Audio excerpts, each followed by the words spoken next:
Kanalımdan herkese merhaba. Bugün müşterimizin zayıflayan bataryası elimize ulaştı. Bakın şu şekilde eski pilleri çok kötü ve gerçekten üzerindeki kapasiteyi vermiyordu. Biz şu şekilde yeni puntalar yaparak şöyle Aspilsan marka 2.9 amperlik pillerimizi bataryamıza taktık. Bunu ağaç budama makinesi için müşterimiz kullanacak. Uzun yıllar bunu sorunsuz bir şekilde kullanacak. Puntaları şu şekilde.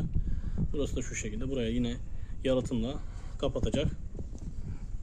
Sizin de bu şekilde bataryası zayıflayan matkaplarınız varsa bu şekilde farklı amper değerlerinde sizlere de yapabiliriz.